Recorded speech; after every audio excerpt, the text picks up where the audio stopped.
Does anybody else live in the dead zone? You know what I'm talking about.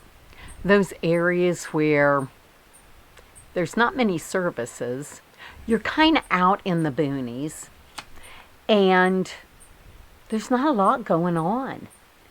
I mean, where I live kind of in the middle of everywhere, but also far away from everywhere.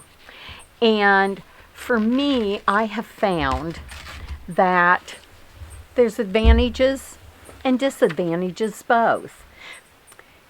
If I have to have something delivered, I have to pay a very high cost. I mean, no matter what I have delivered, it's going to cost me $100 or more to have it delivered. For instance, if I'm ordering building supplies, if I ordered $50 worth of materials, they would charge me $100 or more to deliver it. So because of that, I have learned to haul an awful lot of materials in my car. And sometimes you get some strange looks. But if I am not ordering enough materials for that delivery fee to be worth my while, I'm going to be hauling it in my car or begging one of my sons-in-law to help me haul it. One of them in particular seems to get stuck a lot. But, so it's, yeah, that can be a real disadvantage when you're having to pay a lot to have anything delivered. And that's anything from building materials to appliances to anything else you need, because in the area I live, you really don't have many options for shopping. So I have to shop a half hour to 45 minutes away, depending on what I'm buying. I live outside a very small village that really doesn't have a lot of anything other than, a local Dollar General. So it can be a challenge. Also, there are no pickups for donations. So I've been working on my kitchen, trying to get it, remodeled and so on. And I had an old refrigerator and an old stove, and I thought, well, they still work. I wanted to replace them. Normally I wouldn't, because they did still work, but they were kind of odd sizes for what would be standard for today. I mean, I had a range that was like 40 inches wide, which was kind of nice in some ways, but I was losing a lot of storage space for cabinets by having it there. They're old. My stove is probably back from 1964, 1965. So vintage, I would have thought a lot of these young ladies that are doing a lot of the,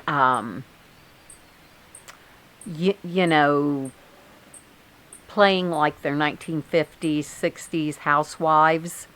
I figured if you could find a young lady that was into that, they might be interested in buying it, but in my area, it's just considered old. But anyway, long story short, I was going to donate these because they do still work, and there are some people that will take old appliances if they can get them for a little bit of nothing. I contacted every Restore, every Goodwill, Salvation Army in like a 4-county area. Nobody will pick up in my area. I am too far away from every facility for it to be worth their while to come and pick those up. they sat on my porch for about 2 months, waiting for me to find somebody that would be interested in them. The good news is that I found a gentleman in my area just by going out and asking my trash collector, because they don't pick up appliances either. But I asked him, do you scrap, or do you know anyone else that scraps? And would anybody be willing to pick these items up for free just to take them and resell them? And he said, well, I don't. He said, but I'll check around and see if I know anybody that would be interested. So a few days later, I see a guy pull in with a truck and a trailer, and he explained to me that he picks up old appliances and anything else people want to get rid of, and then he just has like these big yard sales so that he can resell the things. He explained to me that he has 4 children that he's raising, and he said, you know, by him collecting things and reselling them, it makes a big difference in how much money he has to support his family. So I was just so thankful, because I thought, there's not going to be anybody willing to pick this stuff up, and I don't have a truck anymore. So the dead zone. Also, you know how internet services are kind of a thing that most people have? There was no internet service available to me until about a month ago. Now, there is a local gentleman. He's a young man, and he put up some internet poles, and so some of the people around here were able to get some service through him. But he came out and he took his drone up and he flew around and said that where his internet towers are, my reception would be blocked. So I couldn't get internet service. So in order for me to have any internet service at all, I have to hotspot my phone. So even for doing videos for YouTube, everything has to be done hotspotted from my phone. So I have to do a very quick edit on my videos. I can't spend a lot of time online, or sometimes I will go over what my low budget service is on my phone. So that can be really interesting. So please be patient. If my videos look a little wonky donkey, it's because I can't be online very long. So, and now that I do have internet service available, I think it'll cost like $200 to get that internet service from my road. And I live on a township road, so I am kind of out in the boonies. But to get it from my road to my house, it would be about $200. And then I believe their lowest plan is $44 a month. Now, for me, that's kind of expensive. I know, in the grand scheme of things, it's not. And most of you would be thrilled to have $44 a month of service. But I've only been paying $25 a month for my phone, which gets me my phone with unlimited text and calling and all those kinds of things. And then hotspotting my computer or my TV. So it's hard for me to justify going from $25 a month up to a $200 installation fee and then $44 a month. What do you guys think? What are you all paying for internet service? Am I crazy? I know I probably am. But let me know, what are you paying? And Do you have internet in your area? So I also have a lot of people are afraid to even try to get here, and I'm not really that far off the beaten path. I'm really not. But it does take going down some county roads and township roads to get here. So I have found that a lot of people think I'm a lot harder to find than I am, but I'm really not that far off the beaten path. It just feels like it to people that don't know the area.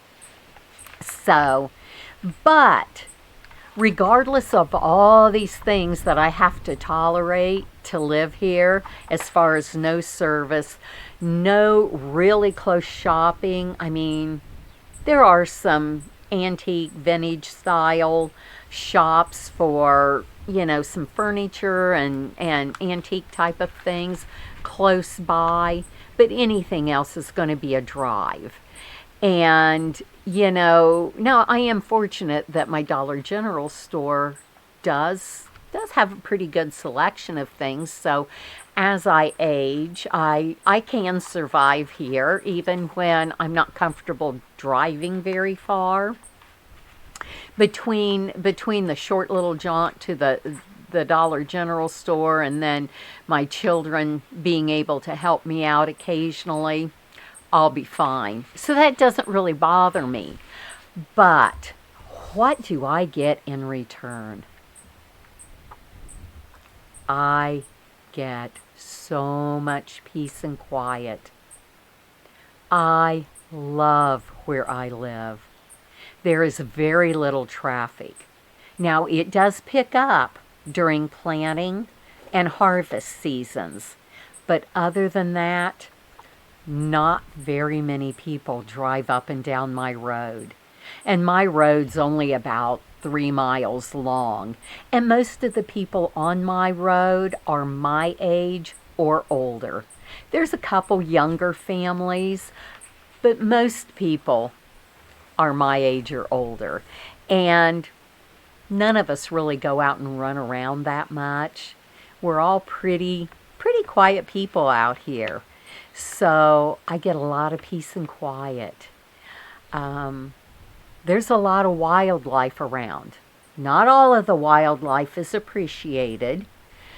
I've had a lot of damage to my fruit trees and so on like that. But I do love wildlife, and I love to watch. I love to watch the critters creeping around here and there. I usually have a family of foxes that come and visit me every summer. They usually show up about Mother's Day and disappear around the 4th of July. What about you? Who comes to visit you?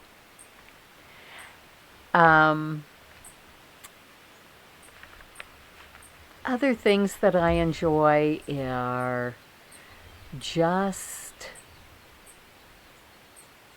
breathing. There is space to breathe here.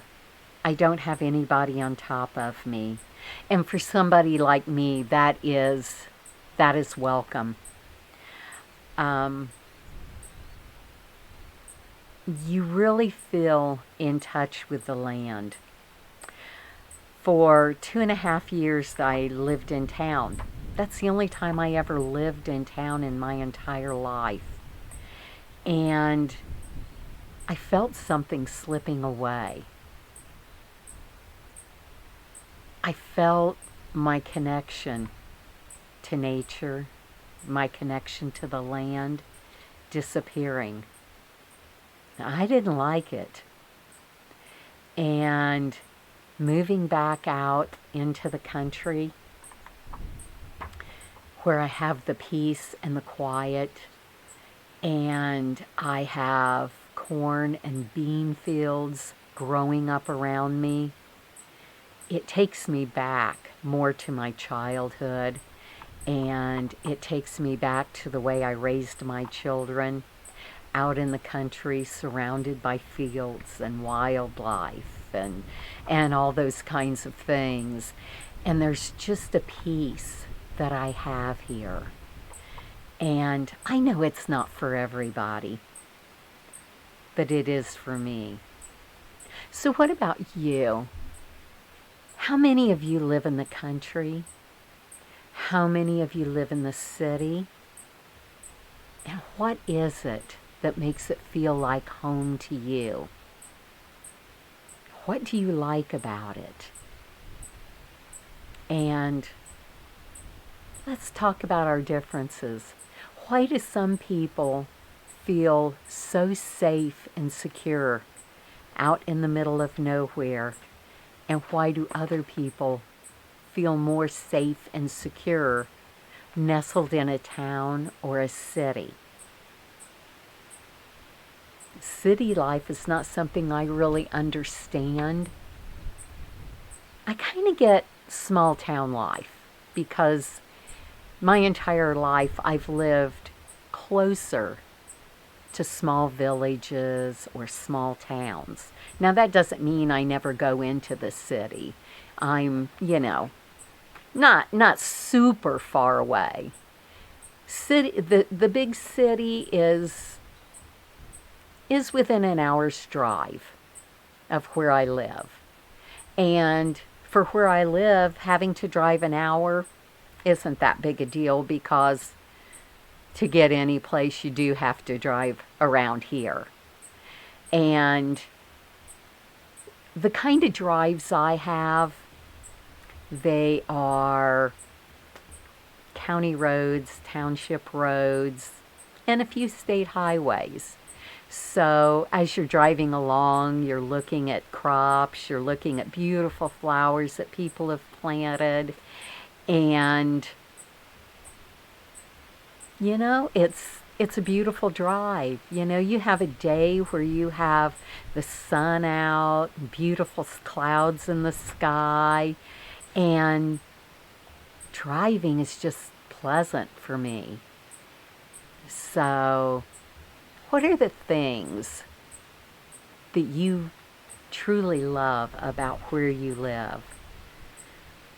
Is it your communities? Tell me about your communities. What kind of communities do you have? And do you know your neighbors?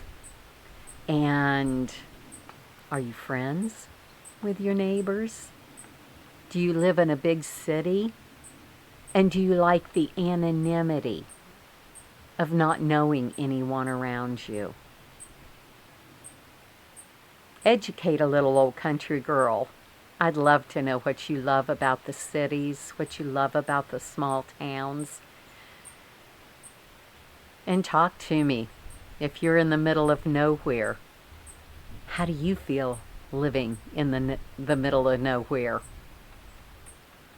Is it a passion like it is for me? For me, I know I just breathe easier.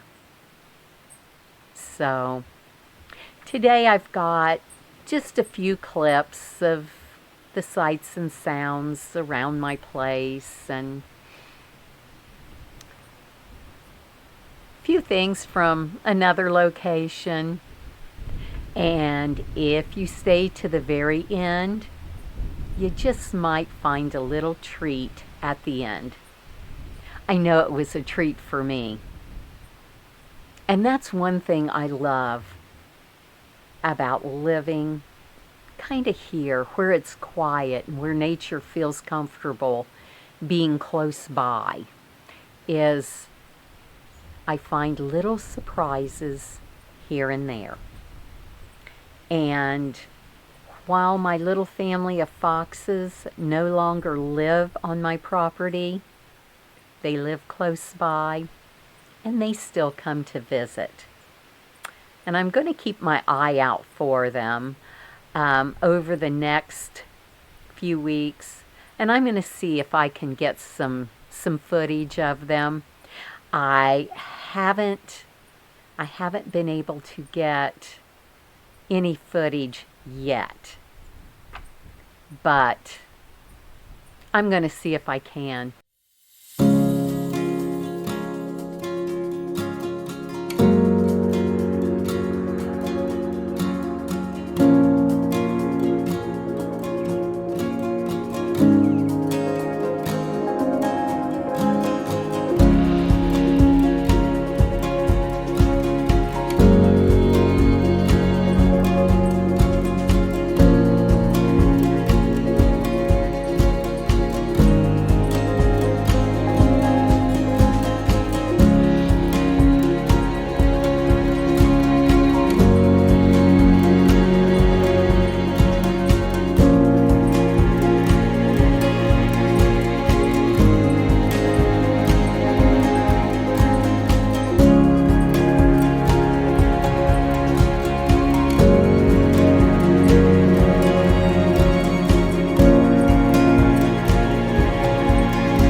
my babies. It looks like there might be one more egg to hatch.